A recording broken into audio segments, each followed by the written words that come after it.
97.5, the beacon of Baker County.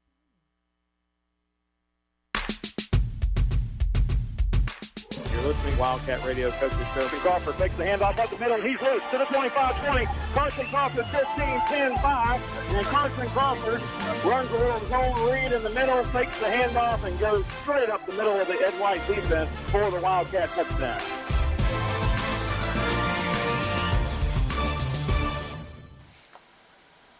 And good evening, everybody, and welcome to another Monday night edition of the dependable heating and air conditioning Wildcat Radio Coaches Show. Coming to you from the bowels of Glen Baptist Church here in Glen St. Mary, Florida. In the studio tonight with John Meadows, our producer. He's sitting here live, keeping us on the air, and head coach Kevin Mays is here with me, and we're set to talk for the next hour. All things Wildcat football, some exciting things happening in the world of Wildcat football this past week, and a chance for the Wildcats to up that district record to 2-0 this past Friday night when they played Bishop Kenny High School. We'll tell you all about that game. We missed a week last week, and we'll fill you back in on the Mandarin game somewhat, and what we didn't get a chance to talk about last week that we'll talk about with the coach. Really want to take a look at what's going on around the area right now with some other teams that are in the district and some other things that are happening within high school football. And, I mean, amazingly enough, we are 6 weeks into high school football, and before you can blink, it'll be over, or at least the regular season will be over. And it's been an exciting ride so far, but it's just amazing that it happened so fast. So, Coach Mays, how you doing tonight? I'm doing good. Ready to talk for an hour. It's always fun, right? Yep. Well, I mean, so can you believe that? I mean, it probably sounds like I beat a dead horse because I ask the players this every time we get a player on here. Can you believe, the season we started over in Union County a few weeks ago, and now all of a sudden we're sitting here and we're heading into the 7th game of the year. But, I mean, it goes fast. Me and Brock were sitting in the office talking about that today, looking up there, because on the schedule we have written on the board, you got Ridgeview, and then you got a bye week, and there's only 3 games after that. So, I mean, like you said, realistically, 5 weeks, football's going to be over for some people. Well, I told DeHaven Clark when DeHaven came in, and I was like, hey, don't take it for granted because it'll be over. And, I always say that to guys, but it's one of those things that when you play it out, I mean, it just happens that way. And it seems like the older I get, the more time is short, right? Yeah. Your days. It does. It's gone fast. And you try to, you say this to the kids, even to the freshmen now, hey, your high school football experience will be over before you know it. And you can ask any of the guys that we've talked to, we said at the beginning of years, enjoy this, enjoy the process. You're going to remember these guys. I tell them I could name my high school, everyone on my high school's team. But college, kind of only your position group, maybe just the defensive side. I played defense. But the high school guys, you remember those. Those are your guys that you'll stay in contact, be friends with for life. Yeah, you'll remember. You'll always remember the night you played the Titans, right? I'd go back tonight. I'd go back. A lot of people say they wouldn't. I would have. I enjoyed my high school time. Yeah, I mean, a lot of people would go back, and, I mean, you think about, certain things, and I'll tell you, I mean, I can remember my senior year of playing baseball for the Wildcats here. I can almost remember probably every single at-bat I had that year, and I can go back and just replay it in my mind, and there's so many things you'd like to just go back and do again, know, and it's just one of those things, man. And but here we are, 6 weeks in. We got a big win this past Friday night, got a chance to go on the road, face Bishop Kenny. They were previously undefeated, Bishop Kenny 35-14, a good win. We got those extra points back this week. Blake had that cast on his arm, and I got to tell you, man, I had no idea. We were calling the Mandarin game a week before that, and this is something that people forget too sometimes, is just how critical those extra points are in high school football nowadays. I can remember 20 to 25 years ago when extra points were not a given. But now on Friday nights when you play a team, extra points have to be a given. Yeah, and we say it every Friday. We go through a walkthrough. Guys, these points make a difference. 1 point can be the difference in the game. And obviously it showed up there against the Mandarin game, and, Blake broke his wrist. Yeah. Second punt, I think he punted. The guy fell back on his arm. And, even I had people, where's Blake? Well, he lost some feeling in his arm, and they took him to the hospital, and it turned out to be a good break, which is why we could get a cast on it and get him back in, for this game. But, yeah, it was nice to have a kicker.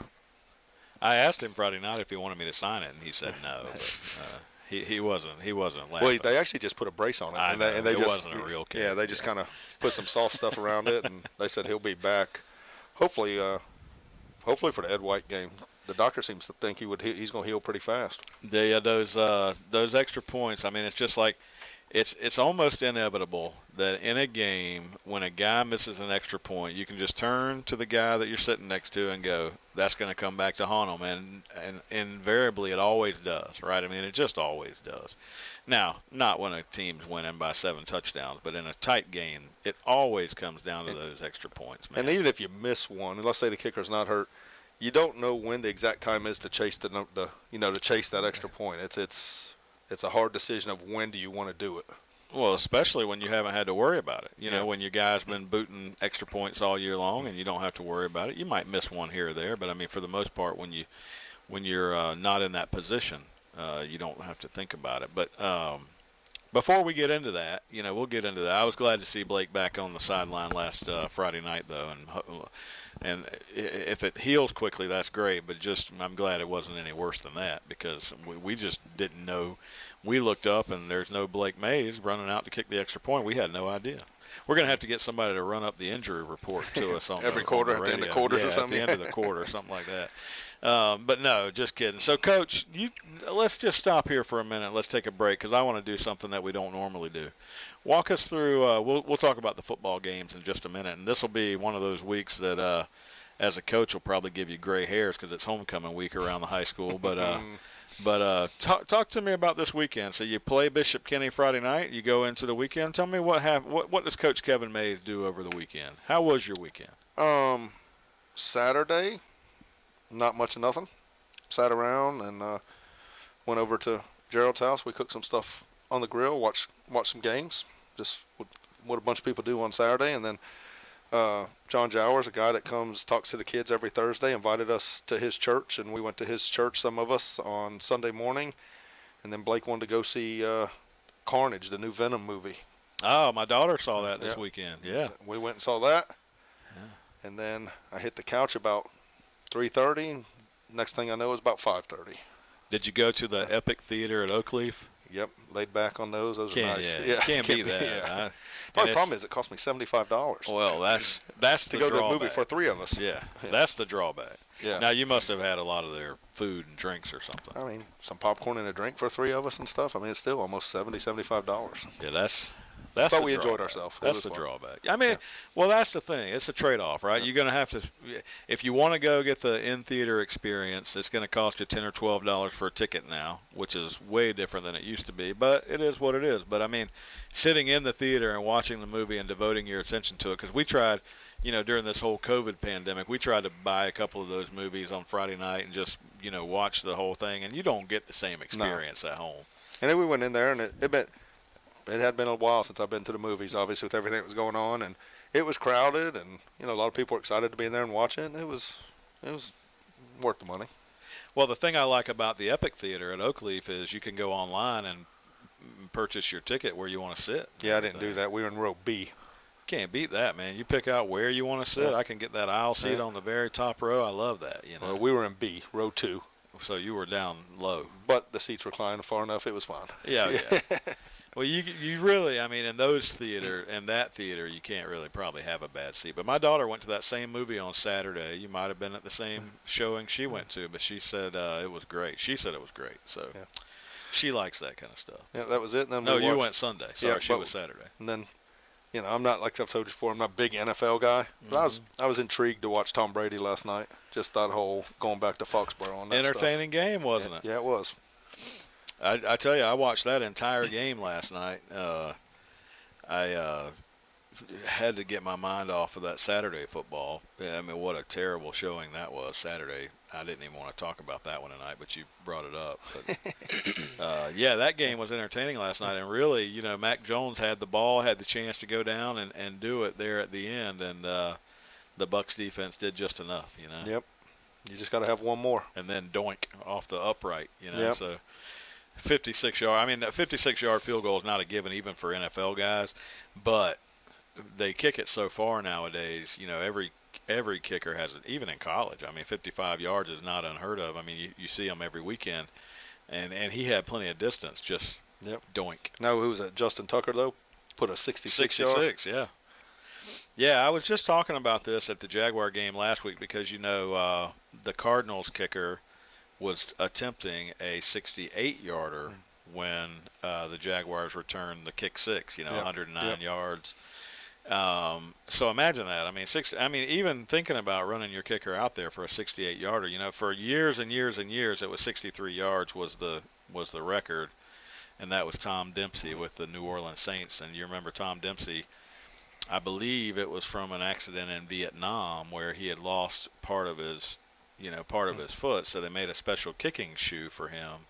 And he had basically the flat, square, almost like a steel toe boot kind of thing.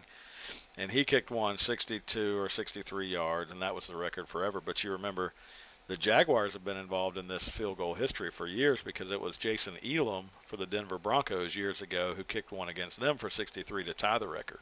Yep. And since then, there have been a number of guys that have been right there, But, 68 would have been – 66 was great, but imagine that 68-yarder. Yeah. And so what's the farthest that you would send Blake out in a game? After this last weekend, we got some protection issues up, but it kind of just depends. I mean, like Bishop Kenny's a tough place to where your kicker's going to be because on the water and the wind and that kind of stuff. But 40, 42, kind of comfortable depending on where we're at, how he's kicking, how he kicked beforehand, and he's pretty comfortable with that. And anybody that listened to our broadcast Friday night had to just hear the wind all night long. I mean, that wind was so I don't know how you felt on the field, but where we were standing up in the visitor stands, it was just constant all night long. You guys must have blocked it from us. I didn't. You didn't feel it as much? Mm-mm. It's just weird. Weird the way it is because we have the headsets on and you can hear it, just ruffling through the headset. But, nice place though, isn't it? It's beautiful. Yeah. Right on the river, you can see straight across into downtown, depending on which direction you look. And I told some folks, Coach, when Bishop Kenny was in our district, and we've always, I shouldn't say always, but for the past 20 years or so, we've had sort of a semi-rivalry with Bishop Kenny. There were a couple of years that they kind of flared up, and they won a couple of big games against us. One game in the playoffs that was a really big game. Johnny Wolford was their quarterback, and he went on to play at Wake Forest. You may remember that name. And they had a guy named Charles Wade who played wide receiver at Wake Forest with Wolford. But anyway, they flared up and they beat us a couple of years. But for the most part, we've beaten Bishop Kenny pretty regularly. But the stadium there is just it's picturesque, and I mean just a beautiful piece of property. I like going there. Yeah, it's nice when you got there. We got there early, not really purposely. Everyone said it would take a little longer to get there, and we didn't hit a bit of traffic. Right. Got there quick, and it kind of worked out because some of our kids wanted to go down and look at the water a little bit, so they had 10, 15 minutes to kind of walk down there and kind of walk around. And then it was time to get them focused and get them back going. Well, let's talk about the game. We came out and we got the ball, and in 2 plays we were in the end zone. I mean, you couldn't have scripted it better. I mean, so Jamarian Baker goes up the middle, and I don't remember 50 yards, 50 yards or so, and then the next play, Cam Smith just does the same thing, and he's in the end zone. So before you can even blink, we're up 7-0, and then I think we ultimately traded possessions there for a second, and then Bishop Kenny got a couple of big plays, and they're in position. They're down there in a goal-to-go situation, and gosh, I don't know that I've seen this happen in high school football before, where they were trying to kind of hit the tight end in motion coming out of the backfield. And DeHaven Clark, I don't know how early on he read it or not, but watching it in real time, it looked like he just kind of sniffed it out. Yeah, he did. You see it on film. He knew something was coming. 95 yards. Yep. He takes it back the other way or somewhere around there. Yep. I believe they were right at the 5, but 95-yard interception return. And at that point, with the game 14-0, and you kind of stalled their attempt, we put another one on the board to make it 21-0. It's kind of Katie bar the door, right? Yeah, and I told the boys, at least on the offensive side, you kind of talk about that kind of stuff. Every play can make a difference, because if DeHaven doesn't make that play and they score, that's 7-7. I mean, that's a big swing in that game. And it was probably the defense. They didn't give up and gave up a few big plays, and then all it takes is one play, and he, I was just glad to see he didn't get caught. I always give him a hard time about that. No, he didn't get caught. I mean, he did a nice job, but that play for him to read that pass coming from the backfield to the tight end. That was really an impressive play.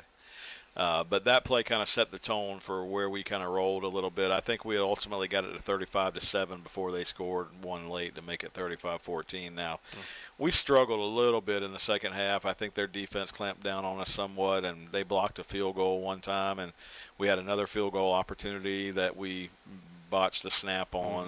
It was a high snap, and so there were some things that I know when you go back and look at the film that you want to clean up, but overall, really impressive, good win on the road.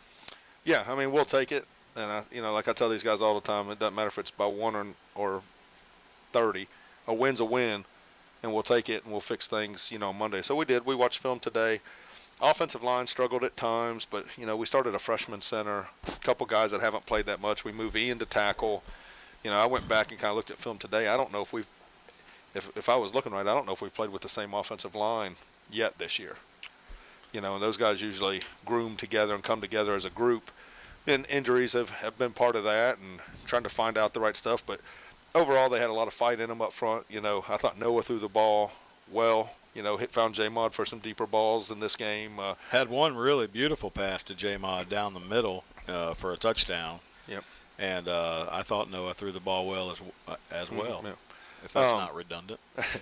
And they, overall the team, they play hard. I would like, just me on offensive side, I'd like to see us put two halves together. Right. I don't think we've played a full game offensively yet to where you would come back and say, hey, we played really well both halves there. Defense usually always has, brought their A game. They've had maybe one game this year where they struggled a little bit, but they've played well this year. Well, I mean, it's funny that you say that, because it's kind of a segue into the previous week. We played the Mandarin Mustangs a week before last, and we didn't have a chance to do the coaches show last Monday just because of some things we had going on, and so in that Mandarin game, kind of the same thing. We played about as bad as we can play in the first half. Turn around and have a really good second half, but because of the fact that we didn't have the extra points, we talked about Blake being hurt early in that game and different things, they end up winning that game by a point. So I mean gosh, if you put together two halves against Mandarin, you put together two halves against most of these teams, like we talked about in the Bradford game earlier this year, I mean, there could be some really ridiculous scores we put up, but we are where we are, right? And I'll say this. In my 24 years, that Mandarin game's top couple of ones that hurt. It took a while for me to get over that one, because even though we didn't play that great, we had a chance to win that game and probably should have won that game. Right. And that one really hurt me, just knowing that. But and I kind of figured it probably would have, because from an X's and O's perspective, you guys called some things in the first half of that game that should have been the other way around. And I even told some people during the week, I said, hey, Mandarin played a lot better than I expected. They had that young quarterback they had could really sling the football. I don't know why they took him out. I don't either. And they rotated, and they kept doing some different things, and so they did what they did. But here you sit with some drop passes in the first half. We even faked a punt early on in the game that should have gone for a big play, if not a touchdown. Drop pass there. I mean, there were so many mistakes in the first half that you just but before you know it, you look up and you're down 14-0 at halftime in a game that I told people that next week we should have been leading that game at halftime, if not 14-0 the other way. Yep. That's that. And when you lose a game, people always say, well, you can't cry over spilled milk and all this other stuff. But legitimately, if I was not a Wildcat fan and I watched that game, I would tell you the Wildcats should have been winning that game at halftime, not Mandarin. Yep, I agree. I agree. Like I said, that one hurt. That one hurt bad. I mean, it took me a while to get over that one, and I was proud of the guys the way they came out the second half of that game, because there was a time during halftime I was like, we're in trouble. Right. Because we had some guys in that locker room that looked like they were ready to call it quits, and they surprised me. and came out and played really hard second half of that game. And again, we had a chance to win it there at the end. Yeah, I mean, and it was amazing because we put ourselves in position to try and win the game, and then that failed. Mandarin had a chance to run the clock out, and on second down, I don't even know what their quarterback was thinking, or coaching staff. That's. I've never seen that. When he could have taken a knee. Yeah, you can run the clock out. Yep. You got. I mean, so to give us a chance, and then for us to hit a couple plays like that and to get down there. I mean, it was exciting, and it would have been great if it worked out the other way, but and almost did. Yep. But I just couldn't believe. I mean, they had a chance under 2 minutes there because you had to burn your timeouts to. The previous drive we were trying to go down and score. You had to use your timeouts, and because of that, we were sitting there with none. He could run it out, and he was actually trying to. He was rolling out the pass. Yeah, they were running a play. I think they were running his own read. And he tried to keep it, and one thing led to another. Unbelievable. He only had one hand on the ball. Unbelievable. I watch things like that happen, and Coach Ramsey with Mandarin is a guy that's coached for a long time, and he knows how to coach, I'm sure. And I just can't imagine why a team, when you've got a win locked up, you got to take a knee and you got to take it with you, and that's it. I was saying that to my coaches against Bishop Kenny, even though we were up at that point when we got down there. It's like, guys, I can take a knee, right? Someone do the math real quick. And once you get to that point, as far as I'm concerned, you do it. Just because wins are wins are something that they're precious. Just like the Mandarin game, you could easily have won that game, and the Wildcats could be sitting here 5-1. But I think your guys learn some things through a loss like that, which I think will be helpful as you play, down the stretch here. And you're right. You put two halves together, and this Wildcat team could be unstoppable. No, that's the goal. That's what we're working on. 4-2 record after the win against Bishop Kenny, and it was a good one. 35-14 on the road. Wildcats could have had a couple of more, but a few mistakes down the way. But hey, Bishop Kenny tightened up a little bit on defense in the second half, and they had some guys that I was impressed with on their defensive side of the ball for sure. They played hard. Yeah, they played hard. Through the whole game. I mean, they had a chance when it was 21-0 to maybe get down, hang their heads a little bit. They stayed in it and fought to the end, and hopefully maybe they can do us a favor and knock off a couple of the other guys in the district. Well, let's talk about that in a minute after we take care of a little housekeeping. I want to also bring in a guy that's going to join us on the radio here tonight and talk some Wildcat football with us, one of our players, but we'll come back and talk a little bit about the rest of the folks on the schedule and some of the things that we've got ahead of us. But I want to thank Oscar Gray, Dependable Heating and Air Conditioning right there in McClenny. Over 60 years, Oscar Gray's been in business, Dependable Heating and Air Conditioning. But each year since we've had this coaches show, and I want to say we've been doing the coaches show now for the better part of the last 12 years. Each year that we've had it, Oscar Gray has wanted to be a part of this show and has wanted to be a sponsor for us, and we really appreciate him helping us out and keeping us on the air on Monday nights. And I know we don't have a million people listening on Monday nights, but there are people out there. I heard I got a text from Brian Schoen. He's out in Texas. He listens every single Monday night. I think he graduated class of '84 from the Wildcats. But these guys, they listen in from time to time. I got a text from Scott McDonald, offensive line coach, this afternoon. He was riding around. He said he wanted to listen in to the show. Wanted me to remind him what station it's on. And so we got people listening in, and thanks to Oscar Gray and Dependable Heating and Air Conditioning, we can have a show like this on Monday night to really bring some exposure to the kids and the people that are part of this thing, along with yourself. The only thing that's been disappointing this year, Jackie hasn't been here. No show. Jackie hasn't been here. Has that disappointed you? I mean, it's disappointing. Jackie has. Listen, he's drawing up X's and O's himself right now. Oh gosh. He's got I think if I remember right, I think he said this week he's got a big game this week. 2 undefeated teams, I think. Oh, here you go. Oh, is his team undefeated? I think so. I think that's if I remember correct. We'll have to get the skinny from Jackie on his team's evaluation. But yeah, Monday nights apparently. We need to wire him up for a little segment. Yeah, apparently coaching. Apparently every Monday night they have practice. I don't know how much coaching Jackie actually does. I don't know if he's like the CEO of the team or if he's actually involved in the coaching. We'll have to find that out. Yeah. I don't know. I did go out Saturday. I forgot about that. I did go out Saturday and watch some of the little leagues play. I saw him out there. He was coaching a little bit. Was he? Well, I mean, Yep. Did he have a whistle or anything? Or? Yeah, I think he's the offensive guru. Okay. He's dialing up the plays. I'll have to ask him what his knowledge is on that piece. But so thanks again to Oscar Gray. Thanks to the folks at Glen Baptist Church, Pastor Chaz Rowland, John Meadows up here, keeping us on the air. This studio that we're in here at Glen Baptist Church. This is a place you could hang out. I mean, it's nice and cool in here, and when we're not on the air, he plays some good music, good Christian music. I tell folks all the time, just keep your radio.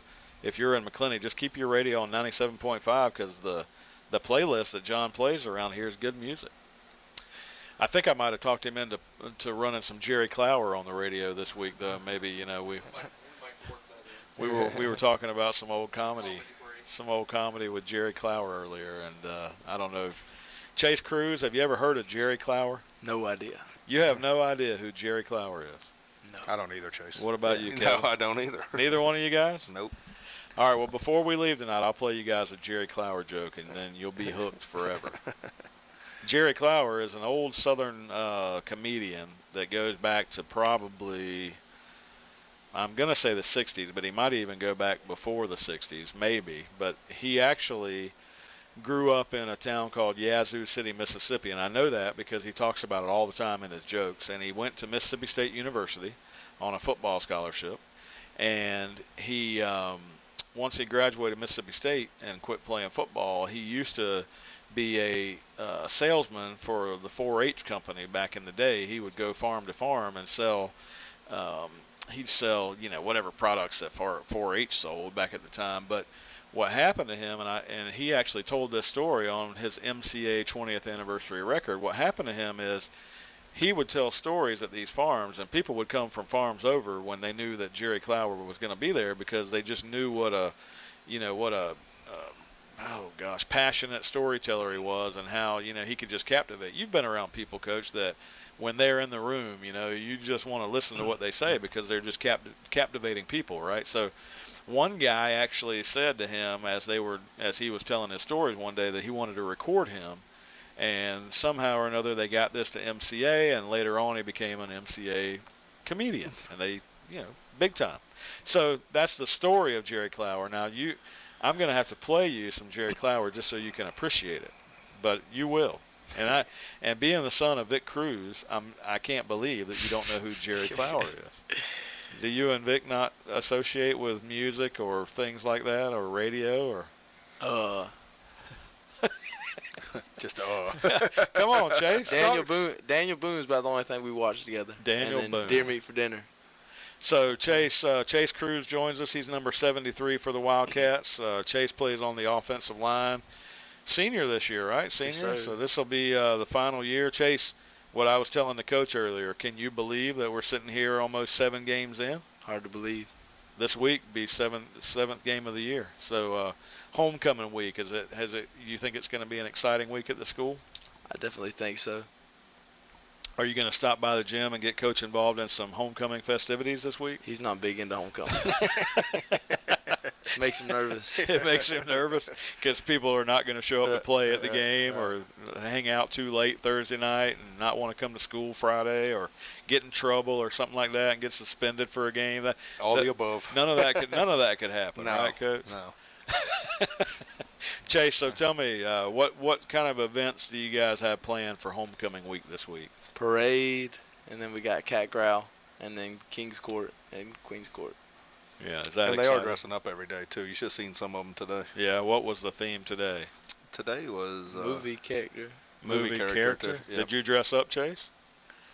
Chase did dress up. He was a movie character, but I have no idea what that character is. What character would that be? I didn't really know. It kind of looked like Larry the Cable Guy with different color hair. That's what I was starting with. That was the intentional goal, and then I just found the wig, and I was like, you know what, this will probably go together. What's tomorrow? It looks good. You'll have to give me a copy of that Hurricane picture. or... The thing was, we had an original. There was an original one, but it wasn't very good. like the original homecoming day, like the dress-up days. Nobody really liked it. Then they made a second one. So what's tomorrow?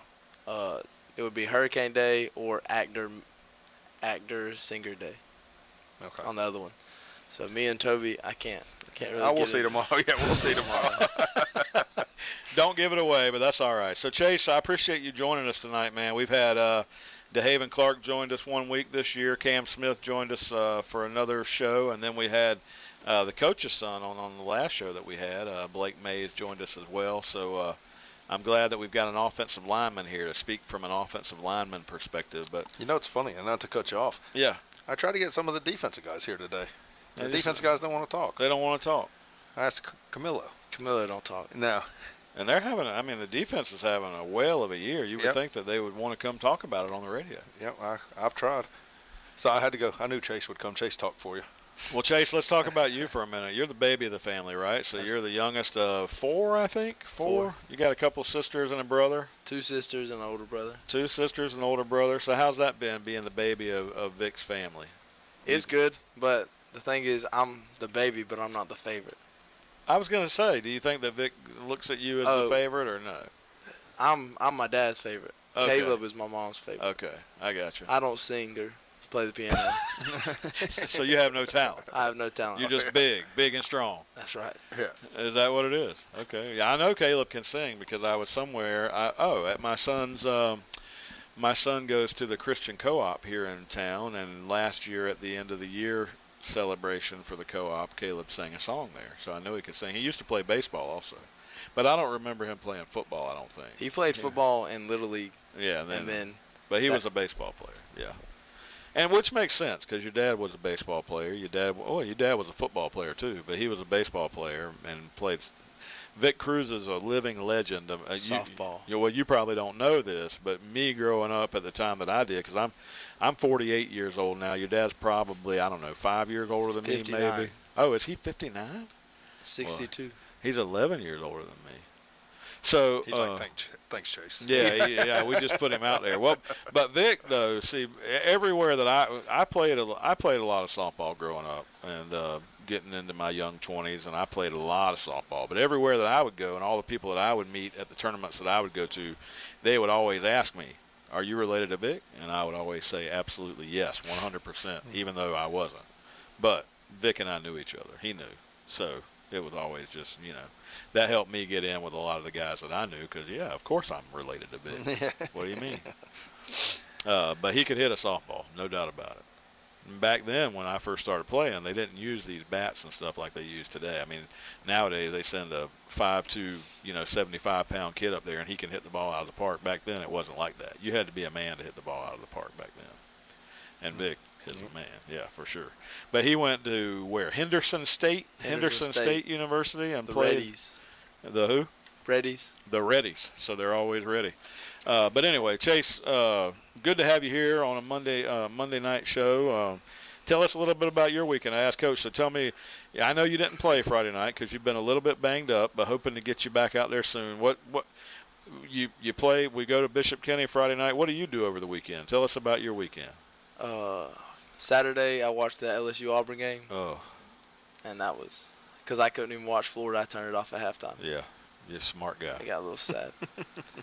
And then, Is that all you did all day Saturday? You watched the LSU Auburn game? Come on. let me think. You just talked about hunting. Did you put some corn out or something on Saturday? I checked my cameras. Checked your camera? Got that back. I did a lot. I did college homework. That was a big one. Did you see anything on your cameras? I'll put. No, it's radio. They can't see it. Just tell us. They can't see, but I saw about 4 8 points. Oh, bigger. Yeah.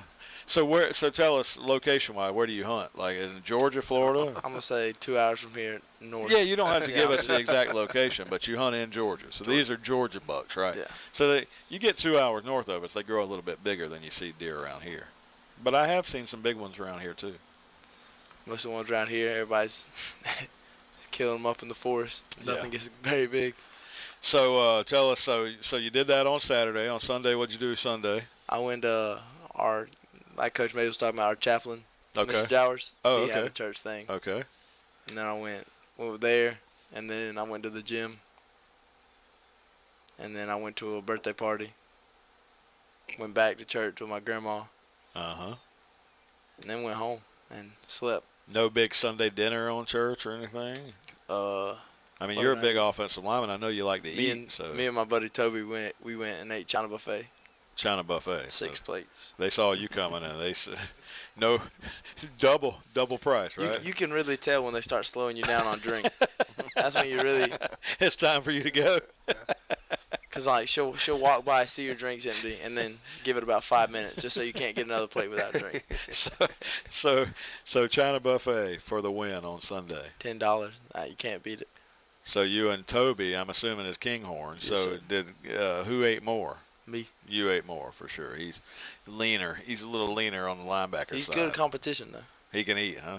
So Toby Kinghorn, I've talked about his family for a while on the radio. You know, his dad played Wildcat football, and his Uncle William played Wildcat football. They were both guys that played around the same time that I went to school. Toby's dad was a wrestler too. You know, he was a big-time wrestler, and so was William. They both wrestled, but their dad, the story about their dad, you know, Mr. Kinghorn, you know, he played football for Samford University. Samford is up in Alabama, and Samford was, when Mr. Kinghorn played football for Samford is when Bobby Bowden was the coach of the Samford Bulldogs.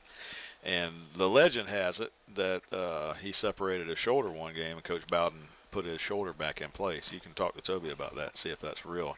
I know it's real because Mr. Kinghorn told me that story, and then Bobby Bowden confirmed it. But you can talk to Toby, and the biggest thing that you learn about the Kinghorn family, especially watching Toby play football and his dad and his uncles. They're just tough. They're tough guys, you know, and they got that because, you know, when I would talk to William at school back in the day, they would have already put in a 3 or 4 hour work day out on the farm before they even came to school, and those guys were tough. So I know Toby's tough as well. Coach, what do you think about Chase being here and his weekend? You know. That was good. Me and Chase have a pretty good relationship. He comes and see me in the morning. I used to have to feed him till they ate everything out of my closet. But he usually stops by, grabs a water or something on his way into school, tells me how the day goes. Him and Toby aren't apart too often. They're right there beside each other. Except when I go into Coach Mays' office. Yeah, Toby won't come talk to me for some reason. Scared or something. I don't know. These guys even enjoy taking their ice bath together. Oh, great. Well, we don't want to delve too far into that, but nothing bad. So you've got Blake still at home with you, and he's the baby of the family, and Chase kind of comes and sees you. Can you see similarities between the babies of the family here? He just told us he's the youngest of the 4 kids on his side. You know, I don't know how it is with him, but I think as parents you learn things, and I don't think we were near as strict with Blake as I were my first one. Of course not. Yeah, of course. So I don't know if you made off being the youngest one there with something like that. Nope. Are you sure? Because I sure. bet your brother. Is your brother the oldest, or? He's middle. It's Miranda, Bethany, Caleb, and me. Oh, so both girls are the older than Caleb. 2 and 2. I was going to say, I bet you get away with more than those guys did. I bet, because I'll tell you this: I've got 2 daughters. One of them gets married this Friday, and the other one is a senior in high school with you right now, and then the third one is 10 years old, and I can promise you, the 10-year-old has things much differently than the other 2 did. It's hard to get away with anything when everybody says you look like your dad. Is that what it is? Yeah, we were much more strict on Brandon on our side. Yeah, I mean, first kid, you know, you're trying to make sure that you handle all the parenting lessons and do all the things right, and then by that third one, you just get tired, Coach. Yeah, real tired. You just get tired. I was almost 40 years old when my 10-year-old came along. I think I was 38, and your mornings and your nights aren't nearly as fun when you're 38 years as they are to maybe being 25 or 24 and you have a kid. You know, it's totally different. You know, you hear Jackie and them talking. You know, you loved it when you were doing it, but like the nights out at baseball with your kid, or all my kids out at Little League or stuff. I mean, I'll be honest, I don't miss those nights right now. Getting home at 8:30, still having to do homework and dinner and all that kind of stuff. I don't miss that. It wears you out. You loved it when you were in it, but once you get out of it, you're like, whew, it's nice now to have a little free time. I totally agree with that. So Chase, tell us what you like to do when you're not. So you told us about your weekend. the one thing that I've wanted to do since we've started having, kids come and join us on the show is just really talk to us about high school life and talk to us about things you like. What is it that you like to do in your spare time when you're not playing football? I like to go to the gym a lot. That's like my biggin, and then fishing and hunting with my dad. I gotta think. Do you do both? Do you do that with your dad, fishing and hunting? You do a lot of that with him. Mm-hmm. So has he taught you a lot, or do you teach him a lot? I definitely get told a lot about fishing. I get schooled. Yeah, he's a good fisherman. I know that about Vic. He's always been pretty good about everything he does. Now Vic he's a loud, boisterous guy. I mean, he likes to communicate pretty loudly sometimes. When you're playing on the football field, can you tell when it's your dad talking to you? Always. Just gotta listen for the loudest one. Just listen for the loudest one. And the thing is, even if our conversations, it's like a loud house. At the house, so he's loud at home. Like sometimes it's like if we're talking about the football game, or like if we're talking about Florida, and like we'll start arguing about, like we're not even arguing at each other, we're arguing about what the team should have done. Yeah, right. Now, does he talk to Coach Mullen through the TV? What are you doing? I mean, I hear him talking on Friday nights too, so I just wondered if he talks to the Coach Mullen through the TV and expects Coach Mullen to hear him. I'm kidding. Vic knows I'm playing with him right now, but no, that's good. Hunting, fishing, which one's your favorite? Definitely hunting. Definitely hunting? Definitely. Definitely. I took my son out to a couple of ponds yesterday out in the forest, just messing around, and I was just seeing how alert he was to his surroundings, and there were a couple little alligators, here and there that I would run across, and I had to point him out. He never saw them. I mean, it's just, he's only 10, but I was just watching to see how alert he could be, and he's not, so I got to watch him. He didn't pass the test. He didn't pass the test. I got to watch him. Well, good luck. A couple hours north of somewhere in Georgia that you're going to be hunting at. That'll be fun. Now, are you in a steel hunting club or a dog hunting club? Steel hunting. So you're steel. So you're probably, in bow season right now? I don't really do bow season. So you just wait until gun season opens up, which is when? I think middle part of October, probably? Our bye week. Okay, so you'll be excited. So you can head to Georgia on the bye week. So when we get bye week after Ridgeview, mm-hmm. Is that right? So we play Ridgeview this Friday night, which we're going to talk about our next opponent in just a moment. Homecoming week this Friday. Have you had a chance to look at them on film? I have not, because I still. Are we saying that just because we might be injured and might not play, we don't watch film? I am injured, and I'm not playing this week. I don't come back to Ed White. I know. I wasn't beating around the bush. I'm just saying, do you think that maybe watching film you could help your teammates? Well, usually on Mondays we review the game, and then Tuesdays we get into film on Ridgeview. Okay. And we watch it as a team. So maybe tomorrow. We'll coach, yeah. So maybe we will. We'll watch it as a team tomorrow. All right. I wasn't trying to catch you in anything there. I was just saying. All right. So hopefully tomorrow you can tell us about it, Coach. Have you had a chance to take a look at Ridgeview and what they do? I have, and they've, again, it's another team that's record isn't great, but they have some guys on the field. They play a similar defense to what we've seen the last few weeks. Offensively, they have a quarterback that's pretty accurate. His arm isn't real strong, but he can throw the flats and hit his spots. Homecoming week just makes me nervous with any game. Like you said, I mean, even take Chase here. I mean, him and some of the guys have already planned what they're wearing every day, so their minds are other places. Elsewhere, yeah. But they seem pretty focused when they came out today. Today we game plan and put all that stuff in, and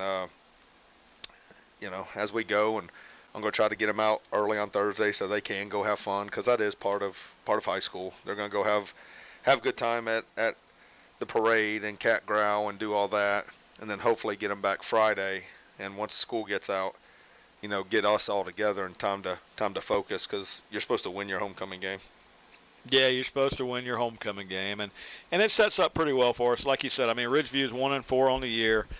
of course, they've got some players on the field, so you can't take anybody lightly, and you don't walk into any game expecting to win. You need maximum effort out of your guys, no matter who you're playing. But here's what I like about it, Coach. I mean, from a just pure on paper standpoint, it sets up pretty well for us that we face Ridgeview, a non-district opponent this week with 1-4 record, and then we get the bye week, and then you have the bulk of your schedule coming up where we're going to face Ed White, a 4-0 team right now. They've lost a couple of games from the coronavirus thing that they had a couple of games, but they've got a couple of key district games remaining. And then Swanee to close out the district play in a few weeks. They're riding at 2-3 right now. It's kind of inexplicable what's happening with Swanee. They've lost 3 games in a row, and they play Madison County this week, another chance for a loss. So you don't expect a team like Swanee to be, have 4 losses. And earlier on, when you and I have been talking this year, Swanee was kind of the game we were looking out for. Well, now it looks like we got to be paying attention to Ed White and Swanee. Yeah, I've told the boys just looking forward, and I put a big emphasis on the district games. So after Bishop Kenny, and by no means are we overlooking Ridgeview. No.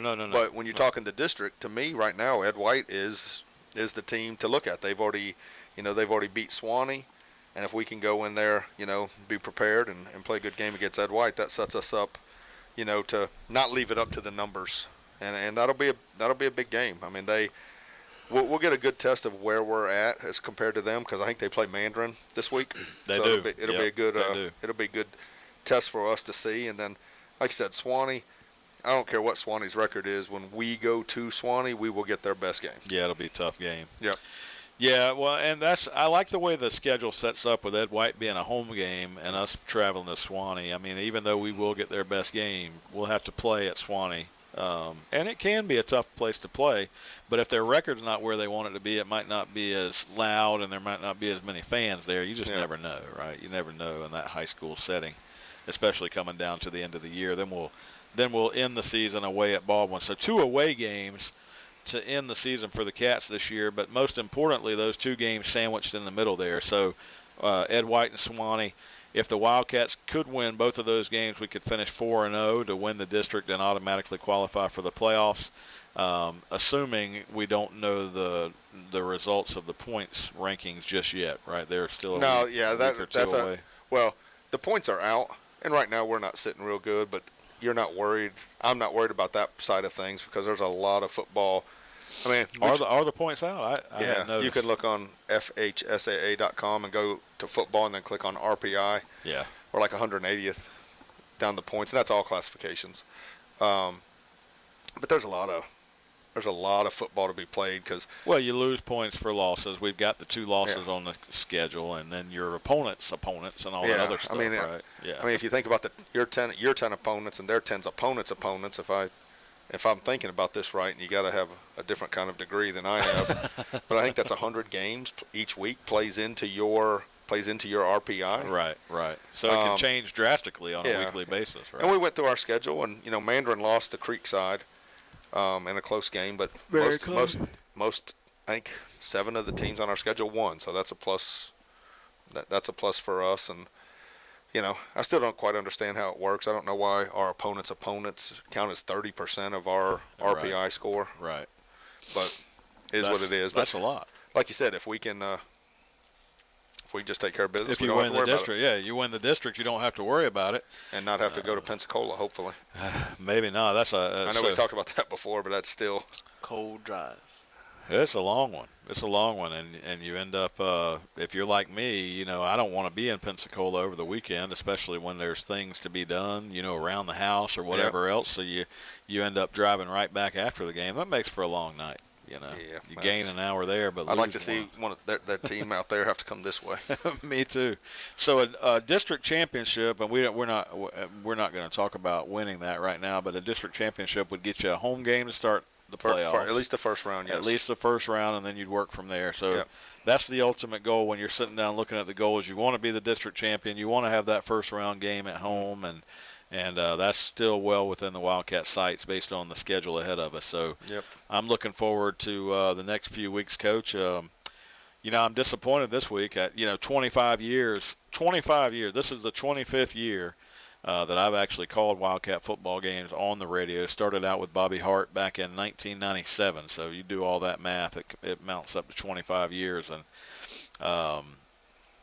Bobby Hart was the play-by-play guy back then. So I'm a little disappointed this week because my daughter is actually getting married Friday night. So I will not be on the call this Friday night when we're at Memorial Stadium against Ridgeview.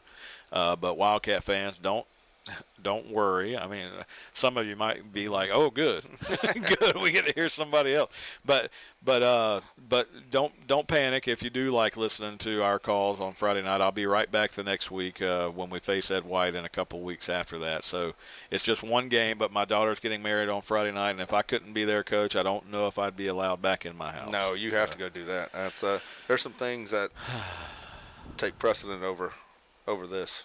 Well, and I asked her, why are we doing this on a Friday night? But it just it's one of those things, and it worked out with the venue that we're getting married at. The date worked out, and everything else. So it's just one of those things. So you go and have a good time. I'll be there, Coach, but I'll be right there at Memorial Stadium with you guys in spirit for sure. And I'll say go Wildcats here tonight with you. And it's definitely, if I wasn't going to my daughter's wedding, it would be the place that I'd want to be, because I tell you, man, it's just like you coaching. When you do this on an every week basis, that's kind of just where you feel like you're supposed to be on Friday nights. Yep. And we went over there Friday night to the best part about probably the high school football is probably the relationships over the years. Bishop Kenny, actually, there's a kid that played linebacker for Bishop Kenny, number 24, Yep. Baler Newsom. You probably know who that is. Yep. His dad and I spent a lot of time playing softball back in the day, and we played softball together and had just the relationships. Had a chance to meet him for a little pregame dinner before the game on Friday night, and so those times that you get, going out and seeing people are fun, and then seeing his kid now grow up and play football is fun to see too. I've got some pictures of my son and Baler fishing when Colby was probably 4 years old. So just seeing that time develop over the time. And Baler now, he's a big kid now. Yep. He got a big sack against us the other night too. I mean, did. Good football player. Yeah, he is. Yeah, good football player. So those type of things are fun. You go to Live Oak in a few weeks. I was going to say this earlier. We used to time it where the Live Oak game was right around the time of Halloween, and that might be the same this year. We play them on the 29th. Yeah, so right on that same weekend. So it's fun going to Live Oak on that weekend because they've got a couple of restaurants in town there. You can get over there and eat dinner before the game, and that's always been kind of the fun thing for me. Going to different places and just having fun on Friday night and being part of the festivities. So hopefully, homecoming won't be too preoccupied this week, and the Wildcats will just hold true to form, and we'll be 5-2 after this week.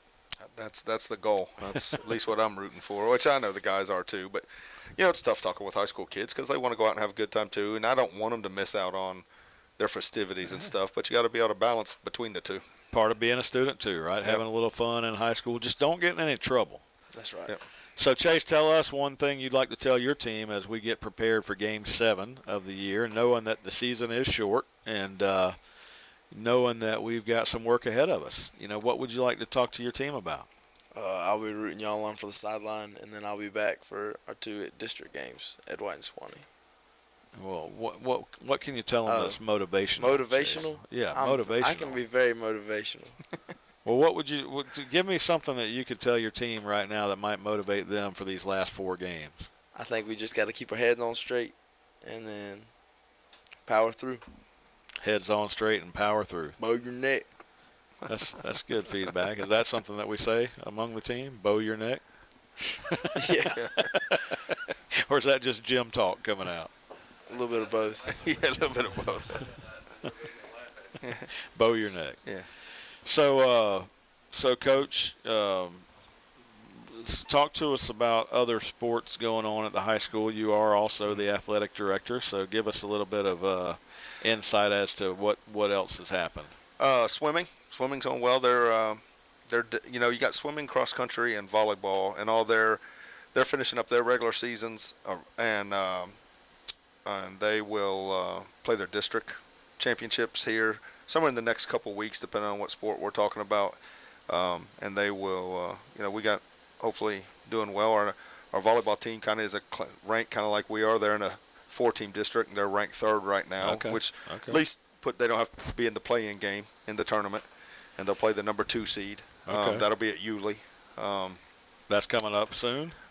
December. Yeah, I won't put us in December. Hope we're still going. October, I think it is 18th and the 20th, or maybe 19th and 21st. All right. They'll be playing cross country. I want to say their district is like the 23rd, 24th, and at Bishop Kenny. And then swimming about the same time. They have to go down to Gainesville for their swimming district. So, we've got some kids doing good in both, and hopefully they'll move forward, and we'll have some kids to brag about later. That'll be exciting. I want to do that. Now, JV football ended their season. They ended 6-0. Oakleaf came over here and 60-7. I think the final score was. It was big. I know. Somebody asked me how a team on JV could score 60 points, and I said, well. And maybe if there was a running clock, I don't know. I mean, I don't know. But they piled them up, right? It wasn't a running clock at halftime, and then what it was, 22-6. Yeah, maybe. Chase is our clock guy. Oh, okay. So he knows. Yeah, and JV game, I put third and long. Where the ball is, how many yards to go. I'm pretty good at that. Down in distance. He can run the clock. We call that down in distance in the business. He's working on that. But yeah, they had a great season. And there were a few kids, that we called up and that are going to stay with us. I think we're sitting at about 46, 47 kids for varsity. But those kids were excited to finish that way, and now they'll have some time to get caught up on some schoolwork, and then we still all have them in class, and we explained to them today what they're going to be doing while they're in class, but really what they're doing is start to prepare for next year. That's right. That's right. And not with a thumb on them all the time, because you can't just be all the time, but there'll be time to get ready, because those guys are the future of what we're want to keep going here. Future of Wildcat football, and it's exciting when your future of Wildcat football has a 6-0 record. That means something's going right. It means the team's doing well. And then we beat, to me, beating Madison was big for those guys. I hadn't beat them yet. It was on the J. We play them every year in JV, and it was our first win, or my first win with them. So that was big for them, and they're a good group of kids, and I look forward to them growing here in the future. We beat Madison my 9th grade year. That's great. I just wanted to put that out there. Well, Chase, I'm glad you joined us here on a Monday night. Who's your favorite team to follow? College or pro, either way. Probably the Gators. Gators? You don't really have a dead set choice? I watch Gators and I watch Georgia too, but when they play each other. How do you do that? It's a thing with the kids nowadays. My son was the same way. I mean, he was dead set Georgia fan, but then when Florida started winning, he changed over and wanted to be a Gator fan. I think the kids nowadays care more about who's winning and who's cool to be a fan. Is that? I don't really know. It just gives you a more broad selection of who you want to watch on Saturdays. Yeah, you could have said at least Florida and Missouri or something. Yeah, somebody else. Yeah. But Oregon. Yeah. When you this Saturday when you put on the Florida game and they're 10-13 and they fumble 4th and 2 yards, it's hard to keep watching that. Yeah. Block field goal. Yeah. Return. Yeah, it was hard to watch. I'm not going to lie. Probably for you and me, it was hard to watch for different reasons, but definitely hard to watch. It was a close game, and then it was just turn the TV off. Yeah. Yeah, there was a lot of stuff that if I think the Gators had a chance to go back and replay that game, I think there's a lot of things that they would do differently. I would hope at least, based on what I saw. But there were some men separated from the boys this past weekend. Georgia demolished Arkansas. Alabama demolished Lane Kiffin and any hopes they had of Ole Miss spoiling the party. So, I mean, why would you? I mean, I get it. Some people are cocky and stuff. But why would you say get your popcorn ready playing those guys? Well, I think that he probably thought they had more of a chance when that game started than they did maybe 10 minutes later. Say it after. Yeah. Well, he wasn't saying it to Nick Saban. He was just telling the people, But yeah, I know. Yeah. but it definitely backfired. I mean, but maybe if it works out the other way, maybe he could have been a living legend. Not against those guys. They're good. Yeah. They're good. It's just inexplicable, though, the week-to-week stuff that you see in college football, because it's hard to explain stuff, and people make their rankings and they put the teams in here and there, and they had Arkansas ranked as high as number 8 last week, and I'm like, you got to be careful with that stuff, because then you see teams like Texas A&M losing to Mississippi State. So how good was that win really that Arkansas had? How good is Cincinnati? I mean, they over Notre Dame. There you go. And how good is Notre Dame? We don't know. Yeah. Some of these things we don't know. But the biggest thing for me is the entertainment of watching these games on Saturdays is so much fun.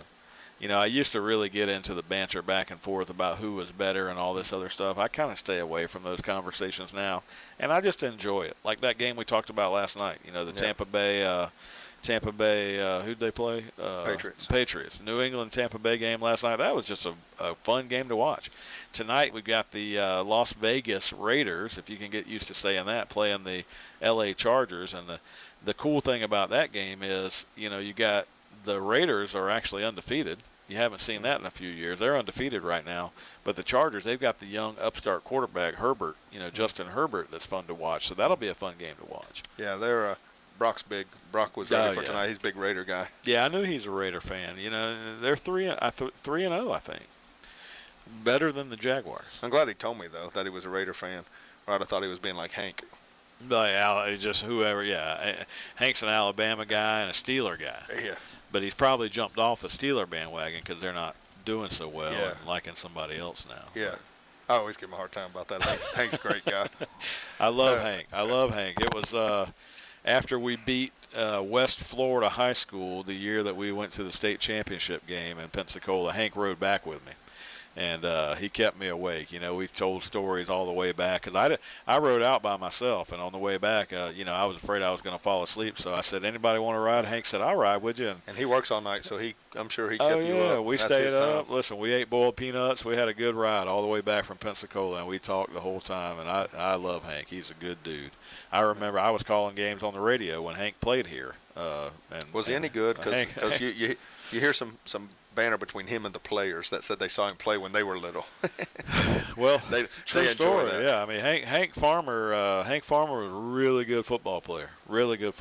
He would pop you. Yeah. Played linebacker, came up, hit folks in the hole, went on and played fullback over at JU. Yep. He ran the ball here too, but really on the defensive side of the ball was where you remember Hank playing. One of the guy named Johnny Hicks played tailback at JU.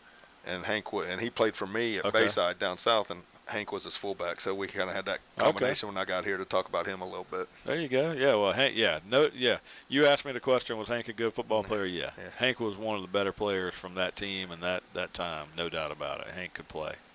I hope he's listening because he'd be smiling ear to ear right now. He would be. In his new house. He would be. In his new house. Nah, he's at work.